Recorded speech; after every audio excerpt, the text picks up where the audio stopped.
Greetings, Raise community. Brent coming in live with today's guest, Eloise Dunn Brice, who is both an author and the Vice Chancellor for Advancement and alumni at the University of Houston. Welcome, Eloise.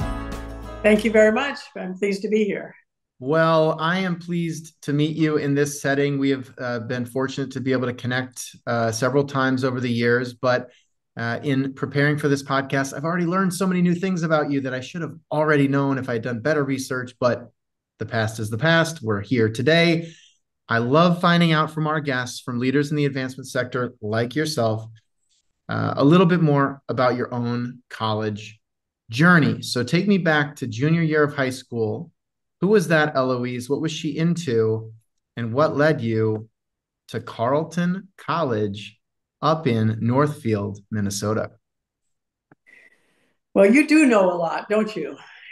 So I'm a Midwesterner by birth, have found my way to the South. But back then, I thought that my career choice was going to be to become a doctor. My aunt was a doctor, and I thought, well, that looks like a great career, serious and full of opportunities to help people. And along the way, I decided that is not for me at Carleton, taking a few of the classes. But what even, I mean, where were you in Minnesota, or where in the Midwest were you? I I grew up in Madison, and then we moved to Urbana, Illinois. So both Big Ten institutions. So you can see a theme that of big public research universities that comes out in all my background. My father And was a in professor. Wisconsin, Illinois, and Minnesota, that's a real nice That's the cross. part of the Midwest. Yeah, I'm Exactly. from Iowa, which you clearly avoided, but that's okay. Uh, so when did Carleton get on your radar? A great liberal arts school. Some people listening know all about it. Others are saying, "What's that?" So yeah, tell me more about Carleton. Well, I think that I grew up understanding that a liberal arts education had great value in that it does teach you to think critically, and it teaches you about a variety of subjects as opposed to being more narrow, perhaps directed skills training. So Carleton was always a name that I knew.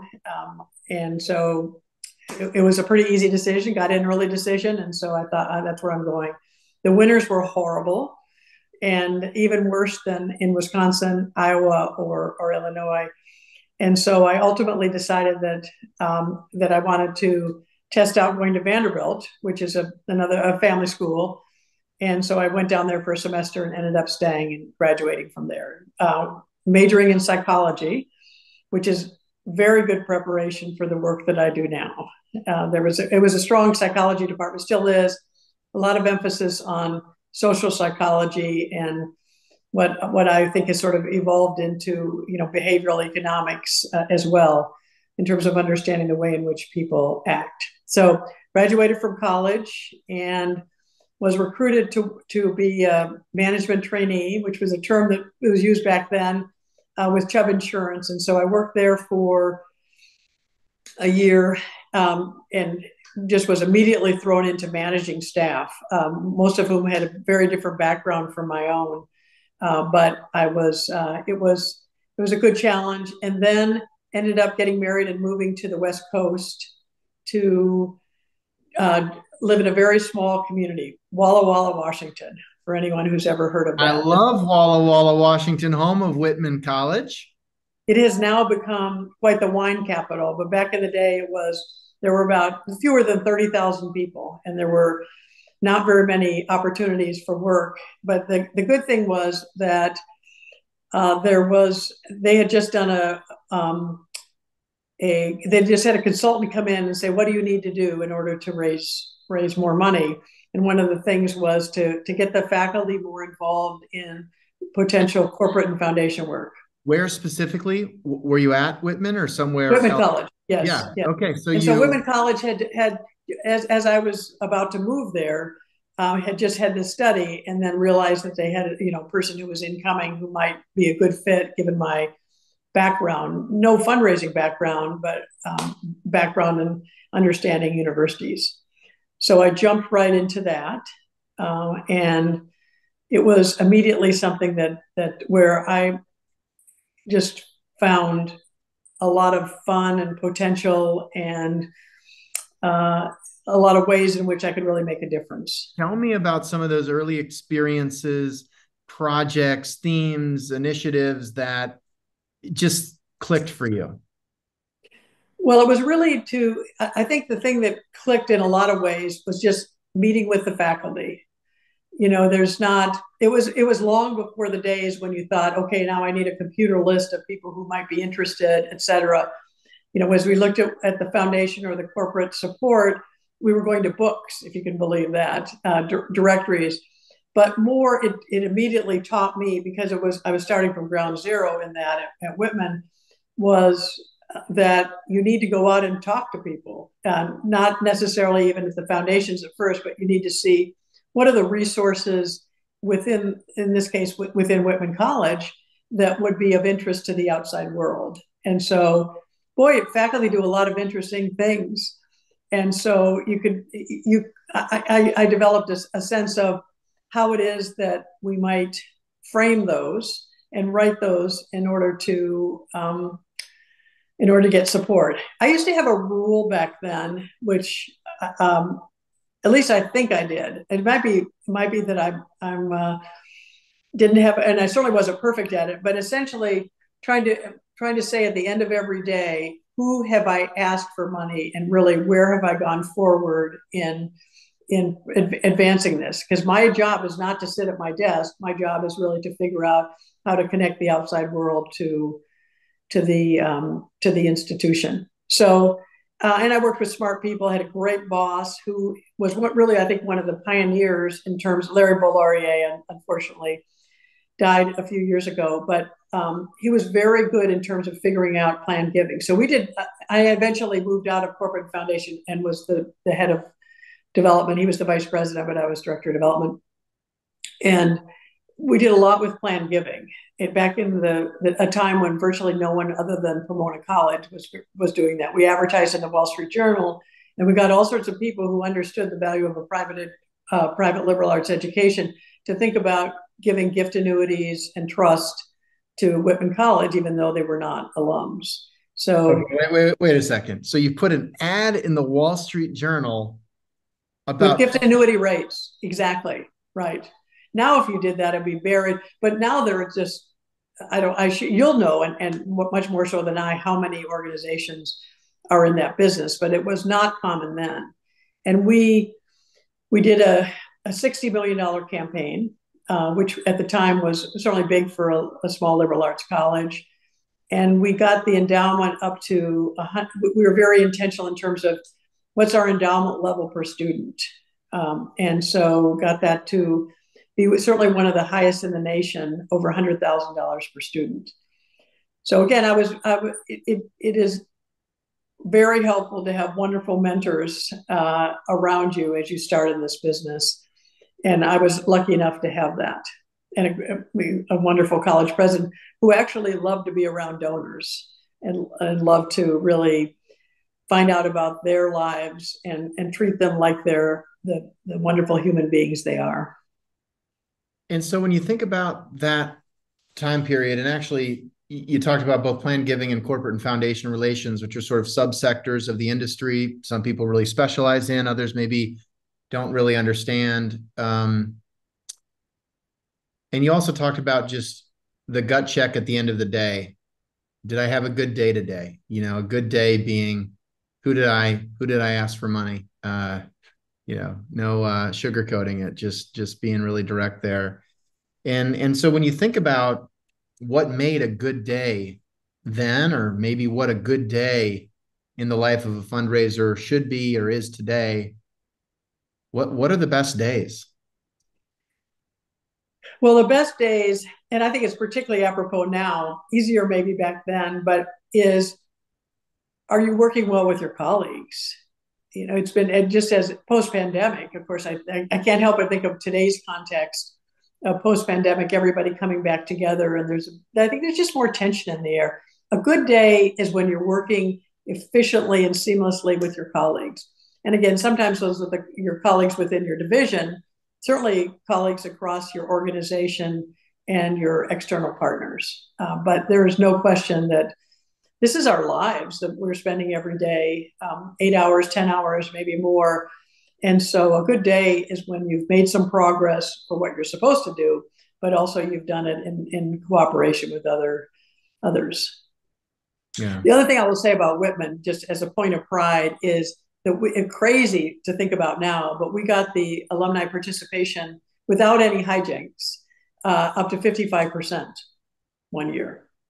We just, that was, How? oh, Why? how, uh, a lot of elbow grease, class agents, training of volunteers, making it easy for them, making it very clear that there was, that the money was going to be spent well.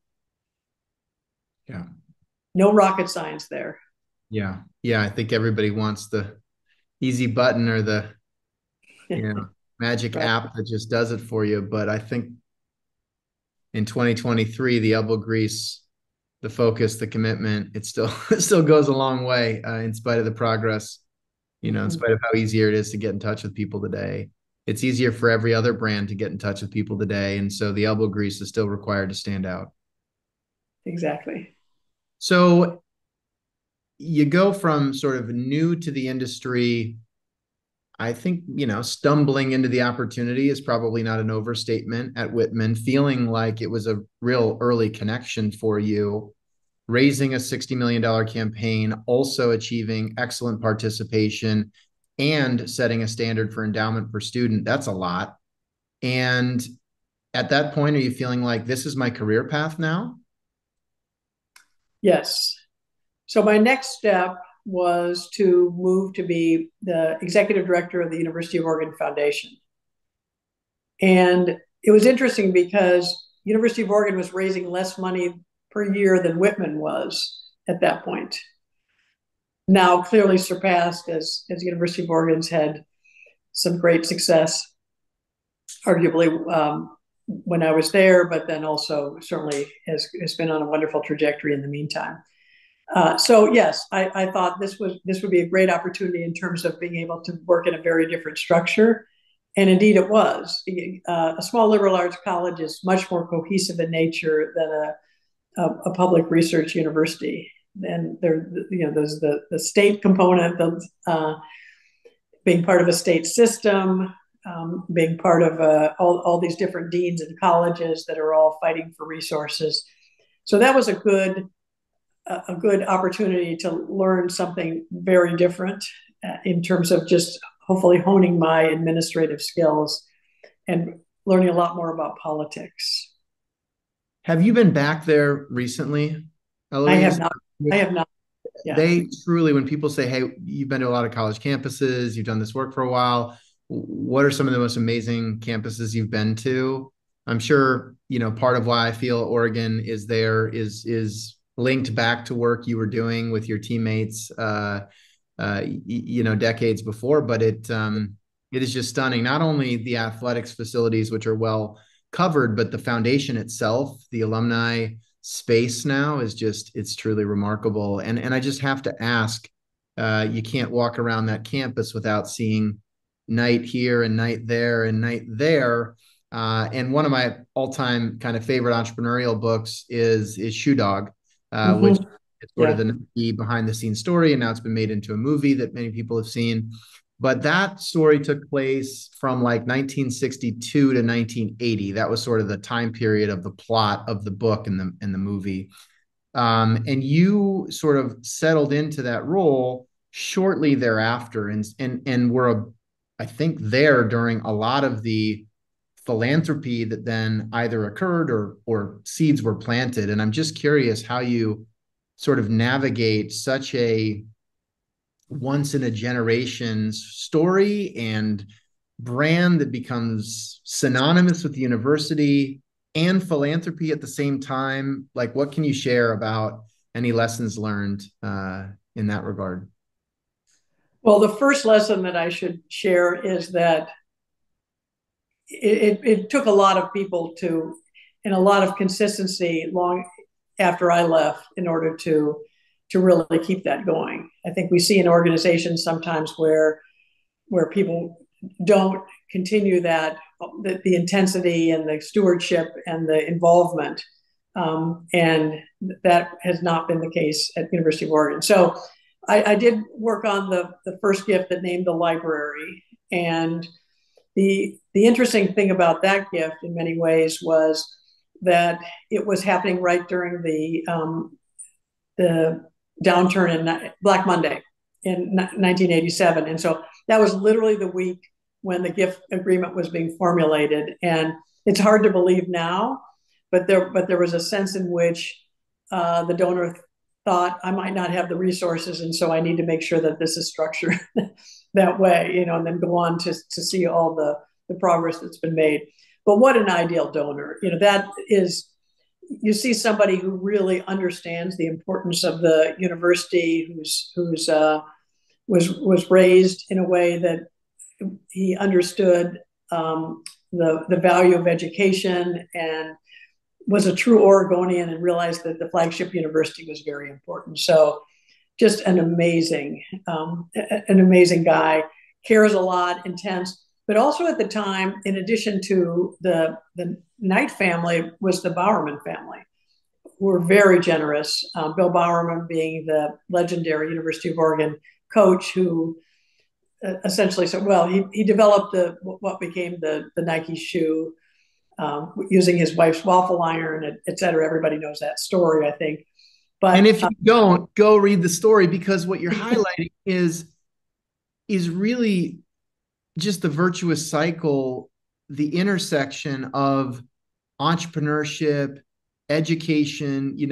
With no University of Oregon, there is no Nike, and without Nike, University of Oregon is not what it is right now. And it's just this amazing sort of intersection of value being created in entrepreneurship, and then that coming back full circle to create opportunity for generations to come. It's so good.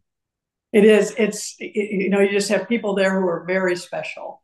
As Bill Bowerman wanted better facilities for the track program, he stepped in and made it happen. And boy, that was a strong personality in terms of, if the university can't do this, let's figure out a way legally that we can take this land and take it off the university's books, and so we can build what we need to build and then give it back to the university. Just so, as you say, creative entrepreneurs who didn't let much stop them, and they're not letting much stop them when they want to do things to help the university either. That was a lucky break. I love it. Thank you for sharing. That's a fun behind the scenes look. And at the same time, after a good run in the Pacific Northwest, State College called, or you called them, or a recruiter called you, and all of a sudden you're in the middle of Pennsylvania. So tell me what led to that move. It was a family move entirely.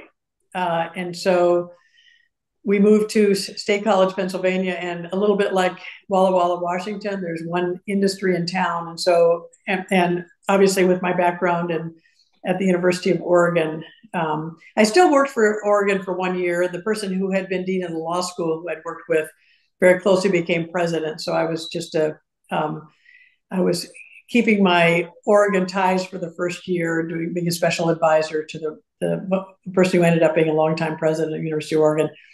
Then joined Penn State, which was, by contrast to Oregon, very well oiled bureaucracy. Just, you can imagine the personalities of the different states. This fits it perfectly. Well-oiled bureaucracy might be a new expression. I'm not sure I've ever heard that statement before. It was, and again, that's how lucky to be a part of that. It was an orderly place, and I think there was a real appreciation for getting things done. It's a very much of a can-do university, just within its student body and its alums, and thus the administration as well. And so that was, and just a powerhouse in terms of alumni loyalty and commitment and admiration for football. And so there were a lot of things that made it just very different, but just a wonderful, absolutely wonderful experience. So my continued theme is I can't get out of this business because I love it so much. I love the ways in which we can help a university in order to really prosper for its students and for the larger community. Well, tell me about maybe Penn State specific, but also you've worked and are currently working with other sort of big brands, big sort of Power Five type athletic institutions that are also amazing academic powerhouses. And at the same time, when you talk about that affinity, the loyalty, now it's the whiteouts in State College, football games, people can imagine.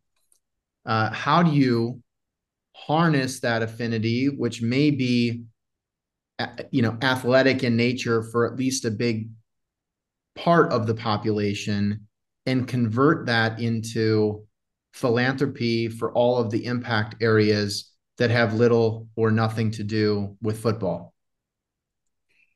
Well, I think I might change your premise a little bit, and particularly at Penn State, where I think people thought it had everything to do with it. Okay. That is, that athletics and the academic side both coexist. What we often found when I was there and doing both the academic as well as the athletic fundraising was that the that donors wanted to give to athletics, but they didn't see that as the be all to end all. Penn State was joining Big Ten, which everybody thinks of as an athletic conference, right? And particularly back then, it in fact elevated the way in which the university thought of itself and was in its aspirations and its alums. And so there wasn't really a pull between I'm just going to support athletics. There was really an assumption I want this university to be stronger. I want it to be a stronger member of the Big Ten. I want everybody to say we belong here.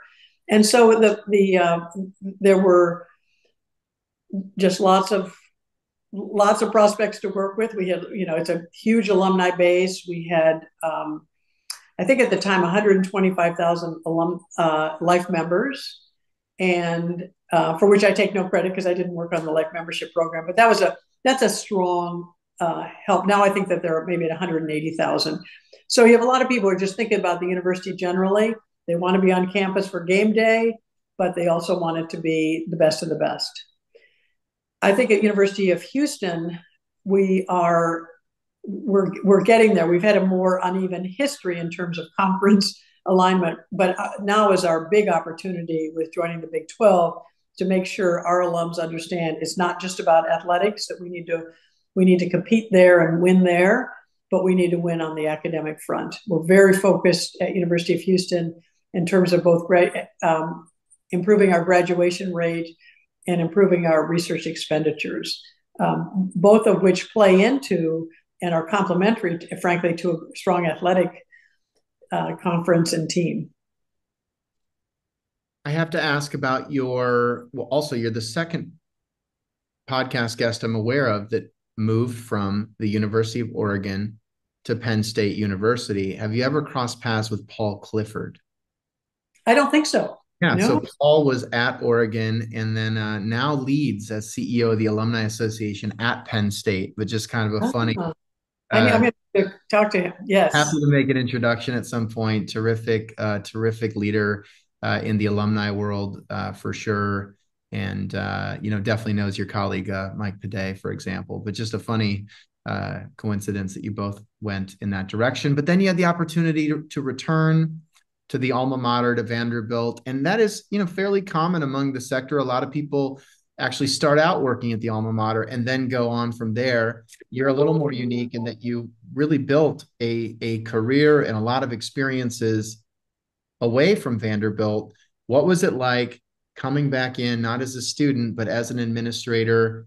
Did it feel like coming home? Did it feel like a completely different place?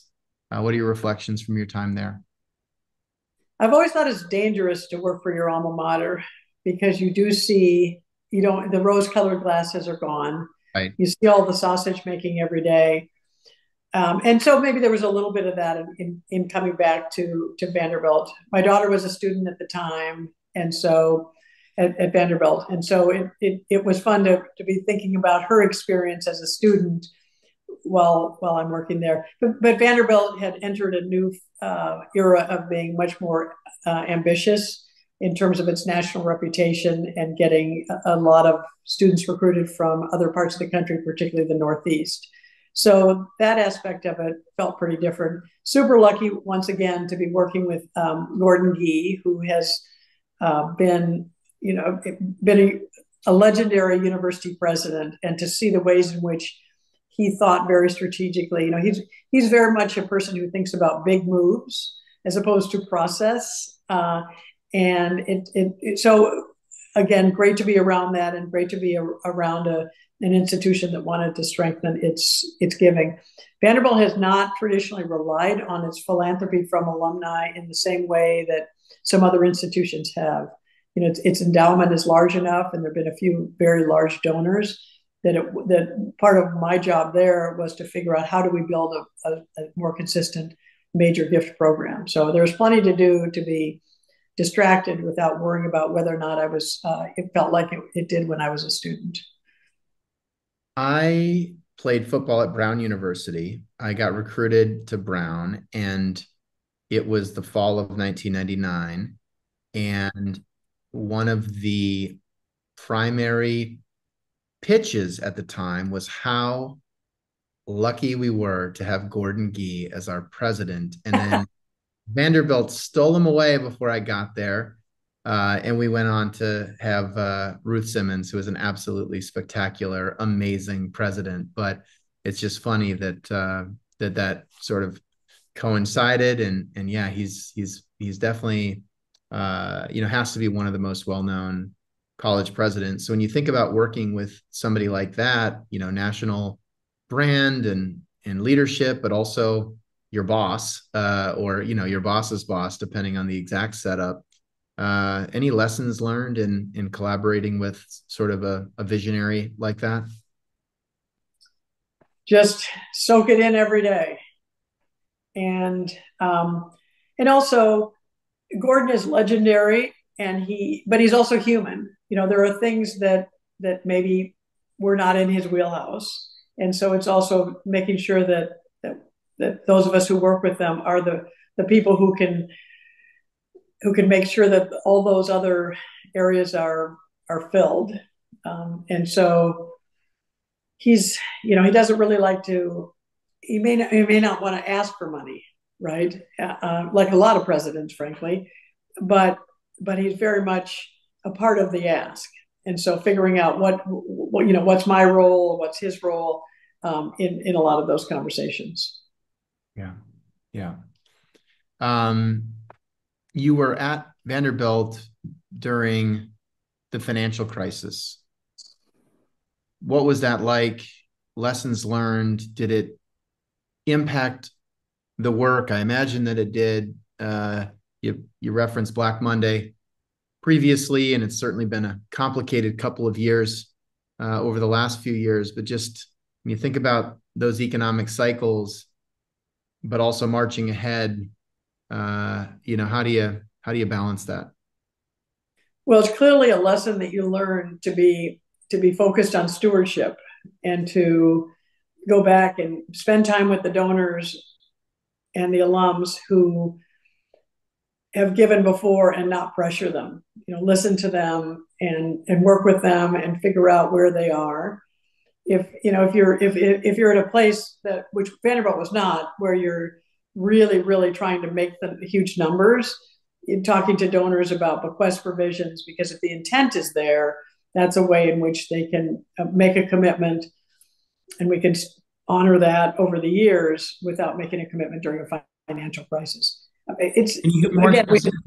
You said bequest for vision. I don't think I've heard that. Bequest provision. Sorry. Sorry. So that is, I want to do this chair, but I'll do it in my will, and not establish it right now. So fine line, because that could kick a lot of philanthropy down the road.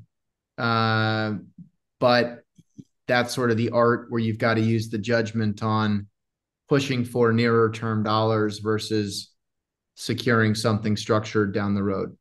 Well said. Okay. Very well said. Easy to say, Exactly. So probably hard to do. So I don't think I don't know if I could do that, but I'm glad I could say it. I'm sure you could do it. But if you know, if someone says I want to do that, the responsibility, I mean, this is a long game. The responsibility is for me and for my successor to really engage that person. And so often what they'll think about is there a way in which I could, the financial crisis is over. It's 5 years later. Maybe I'll begin to fund the income off of that as if it were a real thing. Now it's harder with a professorship than with a scholarship, but you can get people into the habit of giving and still preserve the bequest provision or get them to activate it earlier in some cases.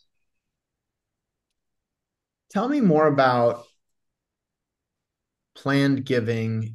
And this has just come up in an organization that I'm involved with, and I'll try to keep it somewhat high level out of privacy, but organization I'm involved with, a supporter, a leader of the organization who's been very philanthropic on an annual basis, was the person that you could call up or he'd call you up and say, hey, what's the gap we're trying to close this year? Like the gap that I'll fill the gap. Right. Um, and, recently tragically passed away. All right. And so now there's mourning, and there's just a lot that people have been thinking about. Incredible legacy, impact will be felt for generations. But also, as it relates to the specific organization I'm involved with, nobody ever really sat down and said, could we talk about long term? Could we talk about estate planning? And in our case, it's more of a volunteer-led nonprofit, and having like a professional planned giving conversation just feels way above everybody's pay grade, right? And now he's gone. And I am sure other organizations that he's been involved with, I'm sure there's been a ton of estate planning given this situation, but we just never had that conversation.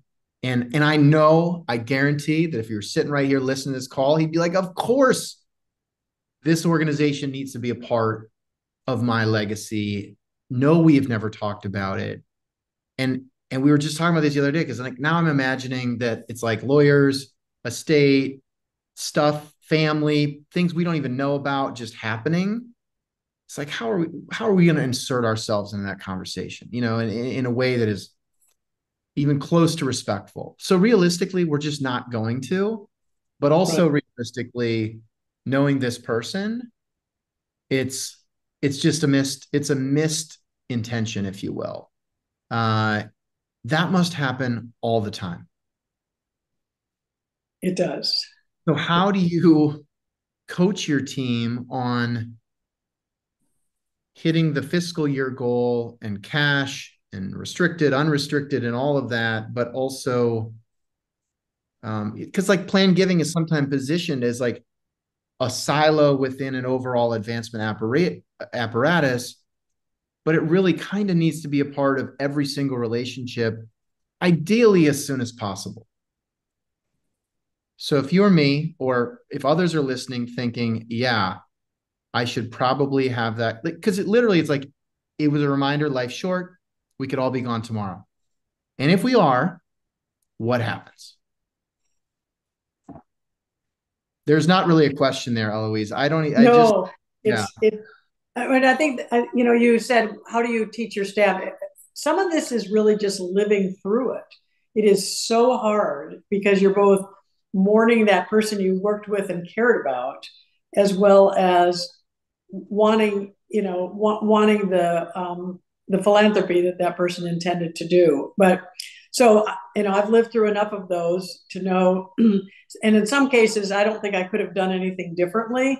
It's just literally, there was a gift I was working on at one university. There was a $5 million gift, and the person got hit by a car crossing the street.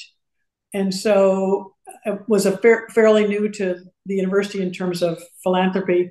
So we worked with the wife, and there were fairly young children. I don't think that we ever got a gift from that, because I think the wife just wasn't thinking big like that, even though she appreciated the university itself. So the way in which we do the planning at University of Houston, and I've done elsewhere, is to come up with a business plan every year, a goal setting plan that has every person that we're going to ask for a major gift, every person we're going to ask for a planned gift, what our annual giving number, corporate and foundation. And that's the blueprint for the year. It starts with the development officer, maybe the chief development officer for the unit or for the area, who develops the blueprint and then brings it to a broader community. In our case, the senior associate vice president for development, and everybody agrees this is the plan. So the plan giving person, because we have a plan giving office, obviously at a big university, and then there's the development officer who may be working with the prospect. Everybody agrees we're going to ask Brent for a gift that year, and so there's a kind of intentionality that is on a yearly basis, which has helped. And some years that obviously it's not 100%, but we expect that there would be 70% at least of the people who are on that list who are approached. Not all of them are going to give it the same level, maybe some more, some less. But that does allow us to keep the train running while we're building the track. Thank you for sharing. A lot to learn in that regard. And I do think it's just there's just so much, it's almost impossible to even know what the plan giving potential is. It just seems like there's so much out there that just kind of goes away if it isn't discussed, in advance or explicitly put in there. There's sort of that unrealized sort of potential or emotion that it just requires planning and documentation, and nobody wants to talk about that. It's horrible. It means we're mortal. Right. And I think another thing that's come into play in recent years are the donor advised funds. Right. And so, because that is a place where, I talked about bequest intentions, or provisions, that is accomplished in large measure with the donor advised fund, right? That is, I know I want to give some money. This is not the right time. It's not good during a financial downturn, obviously, but in terms of people being able to plan without making a decision exactly how it's going to be or where it's going to go. Right. So that's complicated the landscape, arguably in a good way, but it's another nuance. So does that effectively guarantees a planned gift? No, not necessarily, because I should know this.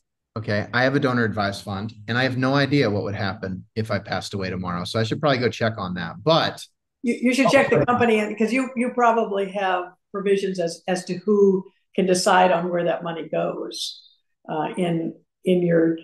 But point being that the money has to go to charity. That's why I said that's correct.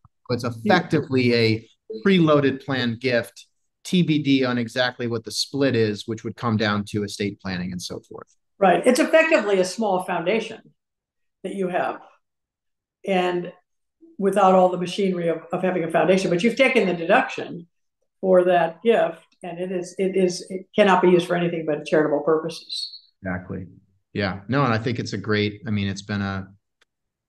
there's been a lot of innovation in that category. And I think the same way that people, have gone from checks and going to the teller to having multiple banking solutions on their phone. Like I've got my DAF on my phone, and that's maybe not super, super common yet, but I think that's changing really quickly as just one pillar of our, financial lives, for example. So hopefully more of that in the future, although I know that can complicate things, because then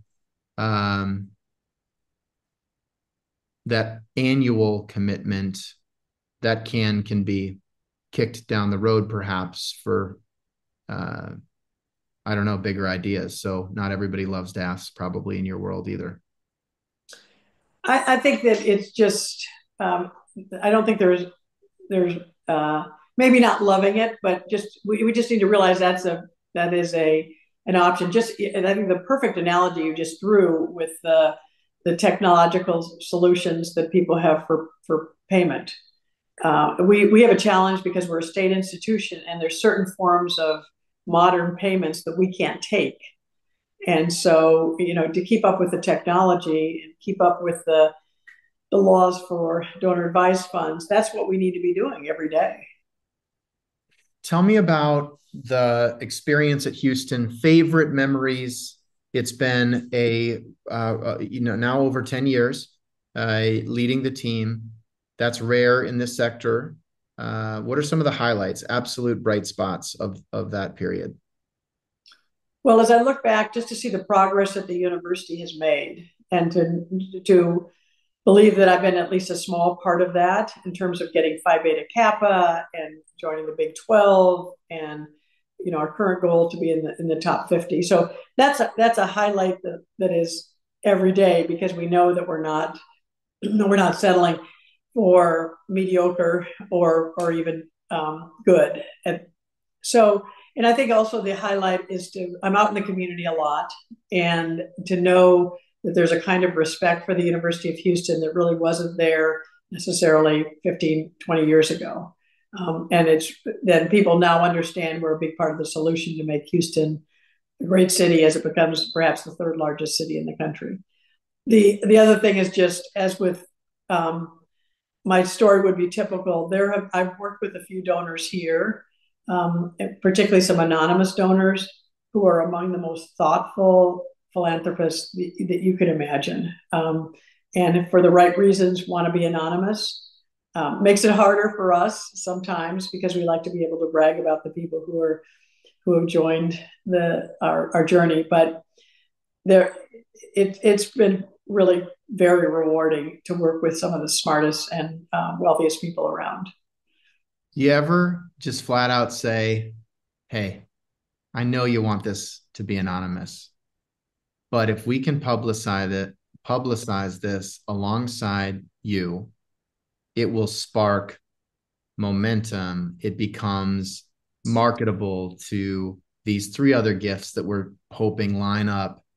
Like, I don't know, how hard do you push, or do you just sort of try to take the preference and respect it? I always say that, no question, because it's the truth. It is the truth that if we can use their names, that's gonna help us. But I don't push very hard. It's basically, we need your name, image, and likeness. Right. Right. We need NIL for donors, right? Exactly. But these people are, particularly, I find, and I don't know if it's, so I've been here 11 years. I don't know if it's a current trend or if I'm just seeing it more in Houston or our alums, but they're pretty decided about the fact that it will be anonymous. And so we live with that. And, it is, we make it work. We love our anonymous donors. Yep. Well, I hope they're listening. So I just have to ask, I have an aspiration, which is to write a book, but I can't call it a goal yet because I have none of the prerequisites for it to actually be a goal. But you're an author, and you published Don't Make Me Fundraise. And my understanding is you published that about 5 minutes before the pandemic.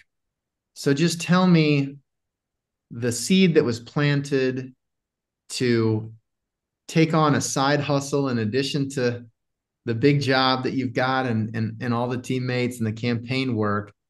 I love meeting people that have written, that are writers. It's also just really overwhelming for me to think about. So what can we learn? What is Don't Make Me Fundraise? What's the origin story? And how do you feel about having published a book? Well, you're kind. Working in an academic community, everybody writes a book, right? So you just got to be thinking about that on occasion, which I have over the years. the basis of the title is that every volunteer board that I've led, administered, I should say, or if I've been the volunteer, every person almost to a one will say, I'll do anything, but don't make me fundraise. So that's the basis of the book. It is funny because when I tell people that, they almost always laugh because it rings true with their experience as well. And so what I wanted to do with this, I thought, well, I'll write a book if I have something that I think is a fairly unique message, which is there are ways in which you can get over that. You're never going to be the professional fundraiser, and you as a volunteer, whether you know how to or not, you don't necessarily want to be doing it every day, all day long.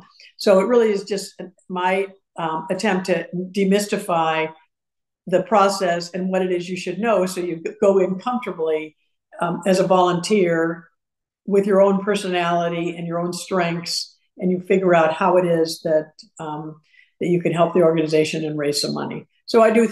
There's simple things like gift tables and how that really works, which is just the structural organization. Because it seems, I think, to a lot of volunteers as if it's just, give me.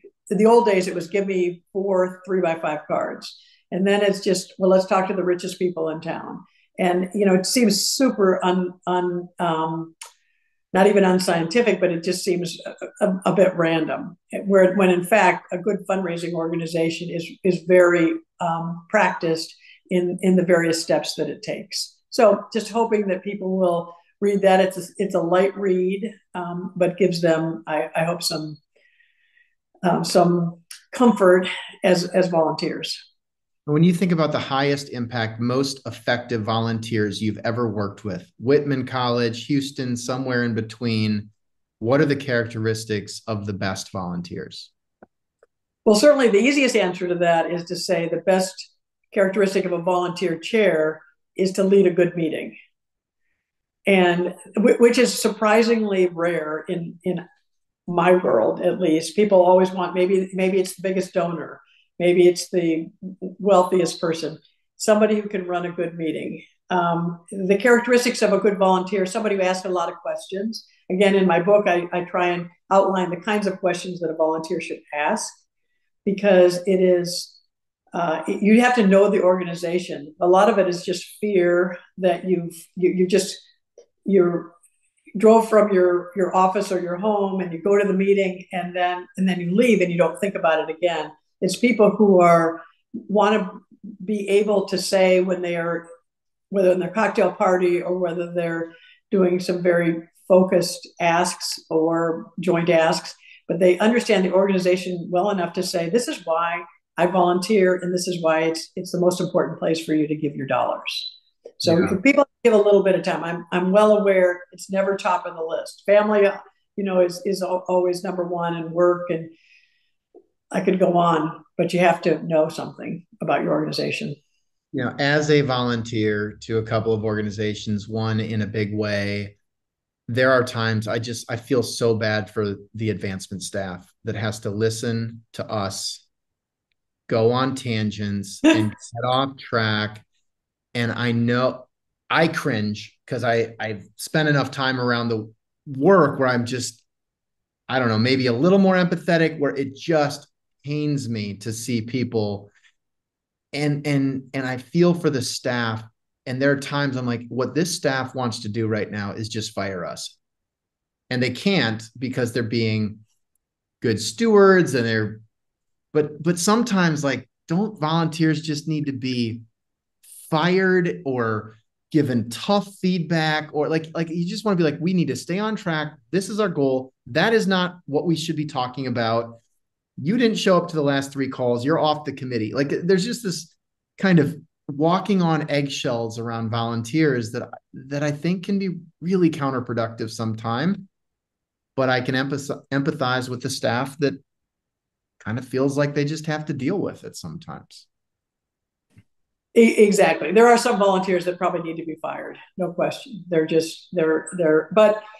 for the most part, I guess I'd throw the responsibility back to us, those who were managing the volunteer board. We generally know what they're going to say, and the ideas in some cases, the first layer of ideas, that they're going to give us. The second layer of ideas are actually very useful because they have that outside perspective that we don't have. They're always going to say, we need to involve younger donors. And they're always going to say, if we could just get $1,000 from 100,000 people, we could do this. Neither of which is helpful. So we know those things. And so let's every new class of volunteers brings those new fresh insights. Or I remember sitting in a room one time where it was like, all right, let's talk about engagement scoring. What if we scored our people on engagement? And then it was like, let's put sticky notes on the wall of how could we engage? Like, let's come. I'm like, there is a system, there are spreadsheets, there are templates. Like, this problem has been solved. We cannot spend all afternoon sticky boarding and dreaming. So I guess you got to take the good with the bad. Activating volunteers can be a game changer, but that comes with challenges too. It comes with challenges, but let's be mindful of what they are. Right. You think I should write a book on the staff dealing with volunteers? Well, I know you could write that book. I'll write it. How to deal with me.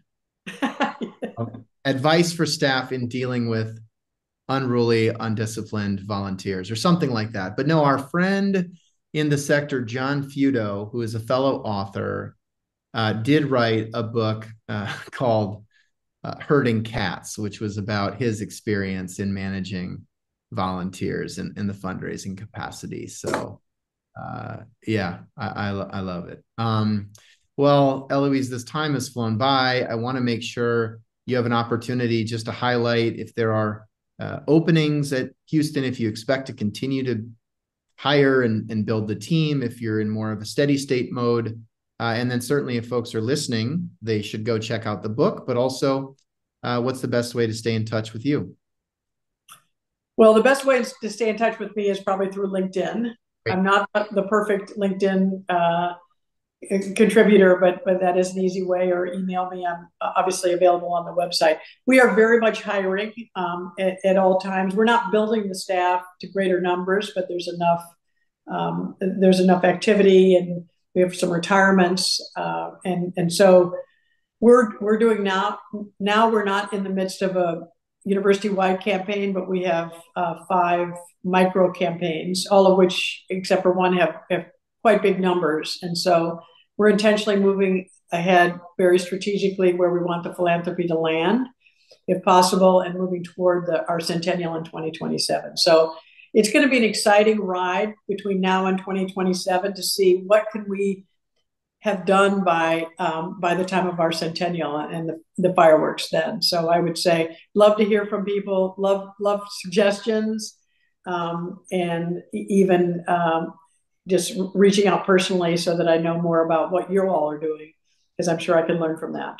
Absolutely. Well, please feel free, listeners, reach out to Eloise, connect on LinkedIn, say that you heard her on the Raise podcast, and thank you for sharing your journey, and really enjoyed the discussion. Look forward to continuing to get to know you, and best wishes as you move into the Big 12 and everything that goes along with it. Good. Well, thank you, Brandon. This was an honor to be asked to do this, and wonderful to get to know you a little bit better as well. So thank you. Very fun. Thank you, Eloise. And with that, Brent signing off with today's episode of the Raise podcast, featuring Eloise Dunn Brice, who serves as Vice Chancellor for Advancement and Alumni at the University of Houston. Take care, everybody. Thanks. Thank you.